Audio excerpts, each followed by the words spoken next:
setelah Rosh Hasanah, kita akan ada Yom Kippur. 10 hari setelah Rosh Hasanah. Nah, saya akan sedikit menceritakan hal ini, saudara. Imamat 23, ayat 26. Saya mulai bacakan. Saudara, lihat baik-baik firman Tuhan yang Anda pegang masing-masing di Alkitab Anda. Imamat 23, ayat 26. Tuhan berfirman kepada Musa. Ini firman Tuhan kepada Musa. Ayat 27. Akan tetapi pada tanggal 10 bulan yang ke-7 itu ada hari pendamaian. Betul? Dikatakan, saya ulangi. Akan tetapi pada tanggal 10 bulan yang ke-7 itu, hari ke-10, ada hari apa? Pendamaian. Ada hari pendamaian. Hari itu bahasa Ibraninya adalah Yom. Dan pendamaian bahasa Ibraninya adalah Kippur. Inilah Yom Kippur. Bisa dimengerti? Sekali lagi saya ulangi. Akan tetapi pada tanggal 10 bulan yang ke-7 itu ada Yom Kippur. Apa yang dilakukan saat Yom Kippur? Dikatakan, kamu harus mengadakan pertemuan kudus dan harus merendahkan diri dengan berpuasa dan mempersembahkan korban api-apian kepada Tuhan. Saudara, Yom Kippur adalah hari di mana orang harus merendahkan diri di hadapan Tuhan. Namanya juga berdamai sama Tuhan. Bagaimana caranya kita bisa berdamai dengan Tuhan? Tuhan suka dengan perendahan diri. Dan perendahan diri yang Tuhan sukai adalah saat kita berpuasa di hadapannya. Nah, saudara, itu akan terjadi di hari Rabu nanti. Karena itu adalah tanggal 10 di bulannya orang Yahudi, saudara. Nah, kita lihat apa yang dilakukan di sana. Ayat 28. Pada hari itu, janganlah kamu melakukan suatu pekerjaan. Ya, tidak boleh bekerja, katanya. Itulah hari pendamaian untuk mengadakan pendamaian bagimu di hadapan Tuhan Allahmu. Karena setiap orang yang pada hari itu tidak merendahkan diri dengan berpuasa, kalimat berikutnya apa, saudara? Haruslah apa? Dilenyapkan dari antara orang-orang sebangsanya. Gila ya, sadis ya. Kalau kamu tidak mau merendahkan diri dengan berpuasa di hari itu, you have to die. Gila tuh. Ya kan? Anda tahu, kalau ada zaman itu tuh, kalau ada orang Israel tidak mau merendahkan diri dengan berpuasa zaman itu, dia harus mati. Gila kan? Saya lanjutkan.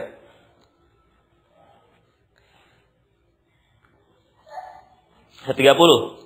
Setiap orang yang melakukan suatu pekerjaan pada hari itu, orang itu akan kubinasakan dari tengah-tengah bangsanya. Gila lagi tuh. Pada hari itu kalau masih ada orang kerja tuh, yang tadi dibilang kalau ada yang nggak mau puasa, merendahkan diri dengan puasa, kamu harus bunuh dia, binasakan dia, kan gitu kan? Tapi yang kedua dia bilang, kalau hari itu masih ada orang melakukan pekerjaan, akan kubinasakan dia. Tuhan sendiri yang turun tangan. Gila kan? Ini kacau ini. Lanjut, saudara, 31. Janganlah kamu melakukan suatu pekerjaan. Itulah suatu ketetapan untuk selama-lamanya bagimu turun-temurun di segala tempat kediamanmu. Itu harus menjadi suatu sabat, hari perhentian penuh bagimu. Dan kamu harus merendahkan diri dengan berpuasa, mulai pada malam tanggal 9 bulan itu, dari matahari terbenam sampai matahari terbenam. Kamu harus merayakan sabatmu. Saudara, kalau Anda tahu ini, sebenarnya ini adalah, kalau Anda baca pasal 23, ini adalah hari raya banyak sekali. Ada 7 hari raya Tuhan ungkapkan di situ yang harus dilakukan Israel. Nah, dari sekian banyak hari raya, kalau Anda baca semuanya, Yom Kippur adalah hari raya yang paling nggak bisa ditunda, paling nggak boleh nggak ada. Bahkan kalau sampai tidak dikerjakan, hukumannya mati, saudara. Betul, saudara? Boleh dibilang inilah hari raya yang paling penting dikerjakan. Bahkan kalau nggak dikerjakan, Tuhan sendiri yang turun tangan. Orang itu banyak berkata bahwa perjanjian lama tuh kayaknya Tuhannya kejem. Perjanjian baru Tuhannya santai. Saya sih tidak pernah berpandangan seperti itu, saudara. Itu kata orang. Saya melihat gini loh. Tuhan itu, perjanjian lama itu adalah idealismenya Tuhan sebenarnya. Serius. Kalau Anda mau tahu Tuhan idealismenya seperti apa? Perjanjian lama. Ya kok perjanjian baru agaknya beda? Enggak gini loh. Coba Anda bayangkan ini sebagai satu kesatuan. Perjanjian lama adalah Tuhan mengungkapkan who is he. Siapa beliau sebenarnya? Idealismenya beliau disingkapkan di situ. Ada kasih enggak? Ada. Anda lihat kan Daud dikasihi dan lain sebagainya. Itu idealismenya Tuhan. Israel dikasihi dan sebagainya. Tapi ya begitu Tuhan. Ada hal-hal yang enggak boleh dilanggar. Dia adalah Allah yang kudus. Dia adalah Allah yang ingin dekat dengan umatnya. Itu satu kesatuan ya, perjanjian lama. Perjanjian baru adalah hidup. Dia melakukan apa yang sebenarnya menjadi idealismenya Tuhan. Perjalanan.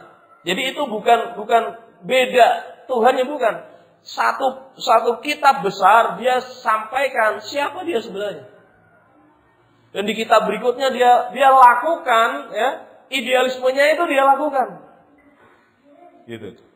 Tapi Anda harus tahu bahwa waktu Tuhan menyampaikan siapa beliau sebenarnya, ada hal-hal yang memang itu dalam area kekudusan Tuhan. Kalau tadi Anda lihat, kenapa sampai Tuhan bilang bahwa di hari pendamaian itu, kalau ada orang nggak berpuasa, dia harus binasa di antara bangsanya. Kalau sampai di hari pendamaian, dia masih kerja, aku yang akan membinasakan dia. Itu kan ngeri ya, saudara. Saudara, kenapa sampai begitu? Tahu nggak Anda arti pendamaian bagi Tuhan? Ketika Anda berbuat dosa, Anda terpisah dari Tuhan, Anda jauh dari Tuhan, betul nggak?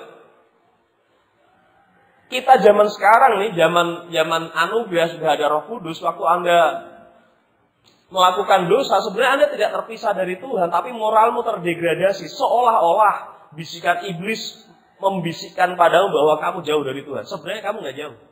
Cuma moralmu aja sedang terdegradasi. Sehingga kamu malu dan rasanya berat ketemu sama Tuhan. Itu iblis. Nah tapi sama aja, saya mau bilang begini. Waktu kamu sedang berdosa jauh dari Tuhan. Atau kamu sedang merasa jauh dari Tuhan. Sebenarnya nggak jauh, tapi merasa jauh dari Tuhan. Tapi apa bedanya? Sama aja kamu tidak ketemu Tuhan. Begitu, betul nggak?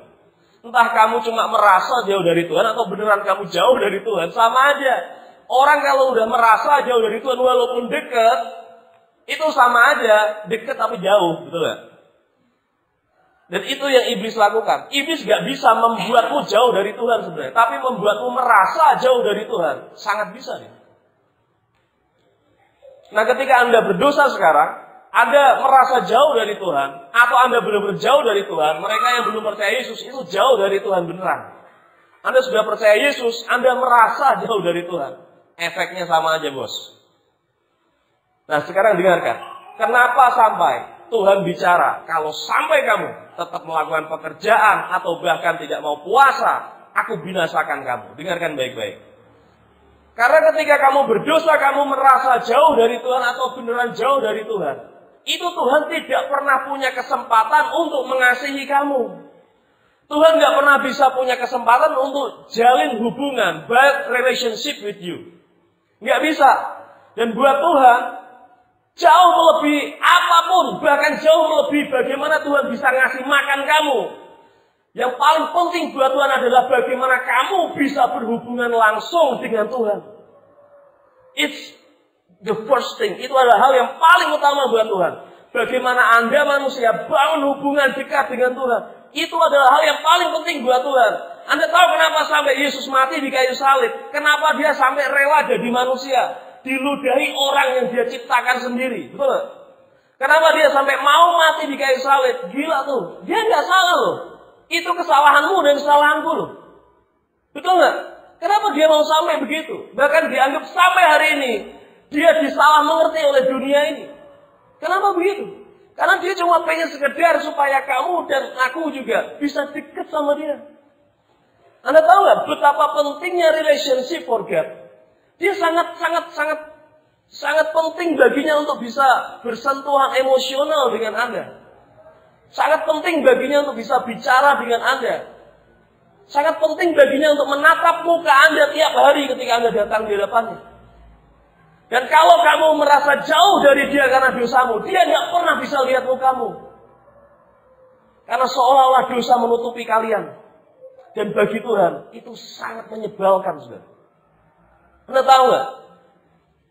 Begitu dia lihat anak-anaknya yang sudah dia tebus, seolah-olah jauh dari dia. Itu rasanya gimana ya? Iya. Bayangkan Anda lihat, Anda sedang pungut anak-anak di jalan raya yang dibuang, ditinggal oleh orang tuanya. Anak-anak kecil. Orang tuanya melahirkannya dan tidak mau mengurusnya. Mereka nangis di pinggir jalan. Kemudian ada orang tua yang baik dan dia, ya ini kasihan. Anak ini diambil secara hukum diadopsi. Itu nggak gampang untuk ngadopsi, betul nggak? Diadopsi secara hukum. Kemudian dikasih baju yang baik, dimandikan dan sebagainya. Tapi anaknya berkata, aku nggak punya orang tua. Orang ini bukan orang tuaku. Sakit nggak hatinya? Anda tahu nggak? Itu yang Tuhan rasakan. Begitu Anda merasa jauh dari Tuhan, Anda seolah menolak. Aku nggak punya Tuhan. Aku nggak punya Bapa. Aku nggak punya orang tua. Yesus bukan Tuhanku. Anda tahu, mengerikan pemandangan itu buat Tuhan. Itu sebabnya dia berkata, hari pendamaian sangat penting. Supaya kita semua ada di hadapannya. Kita sedang mau masuk hari yang sangat penting itu, saudara. Nah, saya bertanya pada Anda, ini hari penting. Pada mau nggak bikin hari itu? Pada mau nggak melakukan kira-kira yang seperti itu? Kak, itu Israel, Kak, itu Yahudi. Emang gue pikirin, apa Anda sudah lebih suci dari mereka? Apa Anda sudah jauh lebih dekat daripada mereka? Kita jangan-jangan lebih kacau daripada mereka, betul? Ini masalah nih kawan. Beneran nih kita mau melakukannya? Beneran Anda mau lepaskan satu hari aja nggak kerja? Demi nyari Tuhan. Aku sudah mau. Susah, saudara. Orang zaman sekarang disuruh nggak kerja. Ada bayangkan? Dalam 1 tahun, 1 hari aja kasih buat Tuhan. Susahnya minta. Itu. Anda lihat di situ. Betapa Tuhan sudah bukan lagi menjadi hal yang penting buat manusia. Buat kita. Sehari buat Tuhan, gila. Ntar gajiku dipotong. Betul gak? Mas, mending gajimu yang dipotong. Coba kalau nyawamu yang dipotong oleh Tuhan. Gimana kalau keselamatanmu yang dipotong oleh Tuhan?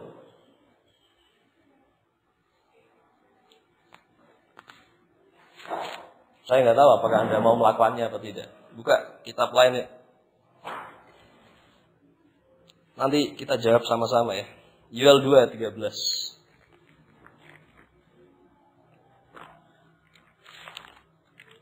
Yoel 2 ayat 13. Sama-sama kita baca ayat ini. Saudara, Yoel adalah kitab ketika Nabi ini melihat di masa mendekati Tuhan datang. Dan itu masa itu adalah masa sekarang. Ini adalah keadaan kita sekarang. Apa yang ditulis Yoel dalam kitab Yoel yang akan kita baca ini adalah kondisi kita sekarang. Seolah Tuhan bicara, memang Tuhan bicaranya dulu, tapi untuk kita sekarang. Tuhan sedang bicara untuk kita sekarang lewat Alkitab ini, saudara. Yoel 2 ayat ke-13. Semua baca dengan suara keras. 1, 2, 3. Koyakkanlah hatimu dan jangan pakaianmu. Berbaliklah kepada Tuhan Allahmu, sebab Ia pengasih dan penyayang, panjang sabar, dan berlimpah setia, dan ia menyesal karena hukumannya. Saudara perhatikan, koyakkanlah hatimu dan jangan pakaianmu. Artinya apa? Saudara, di hari pendamaian, di Yom Kippur, Anda diminta untuk bertobat, mengoyakkan hati. Bertobatnya bertobat yang sungguhan, bukan cuma sekedar oke lah, yang lain bertobat, oke lah, gue hadir aja dalam ibadah. Ini bukan cuma sekedar Anda pura-pura bertobat, saudara. Ini bukan hanya sekedar Anda bertobatnya separuh-separuh atau sekedar tipis-tipis baju doang, pakaian doang. Tapi sampai ke kedalaman hatimu bertobat, total bertobat. Total mau merendahkan diri di hadapan Tuhan. Bisa dimengerti?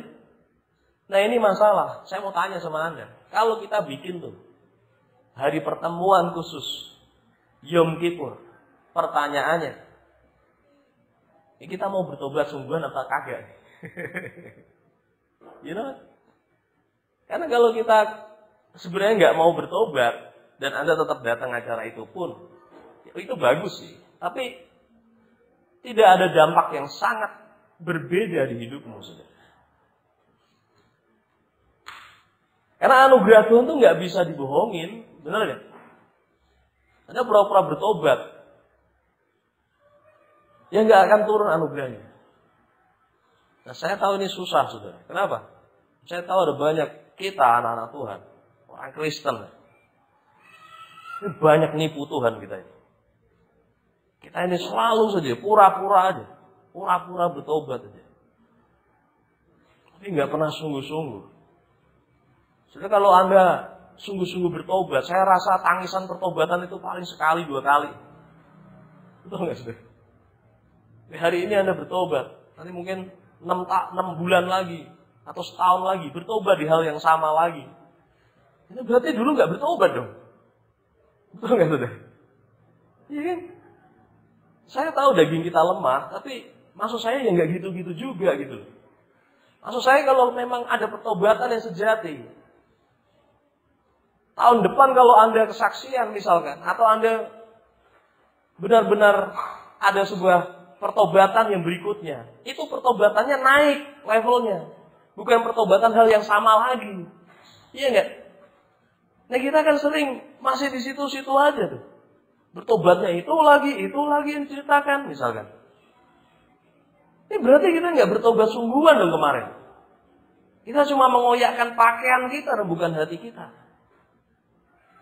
Nah saya mau tanya nih sama kawan-kawan. Susah kan ini kan? Gimana nih? Kita adakan gak nih Yom Kippur? Lu udah siap bertobat belum? Lu mau bertobat kagak nih?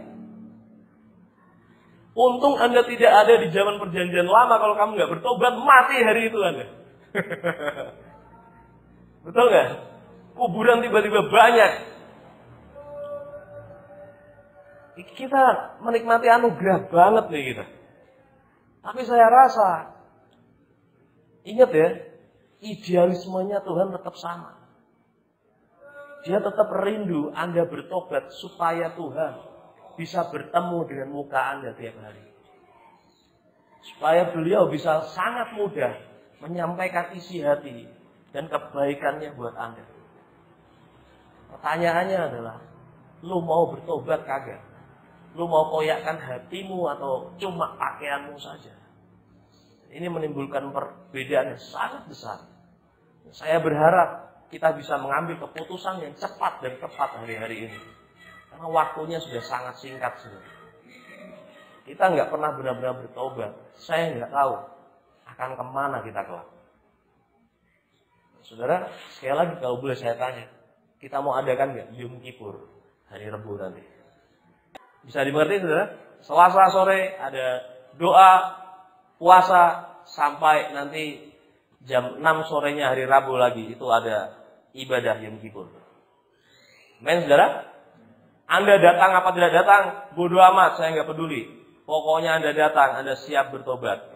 Amin saudara? Terima kasih, Tuhan berkati. Mari kita bangkit berdiri saudara.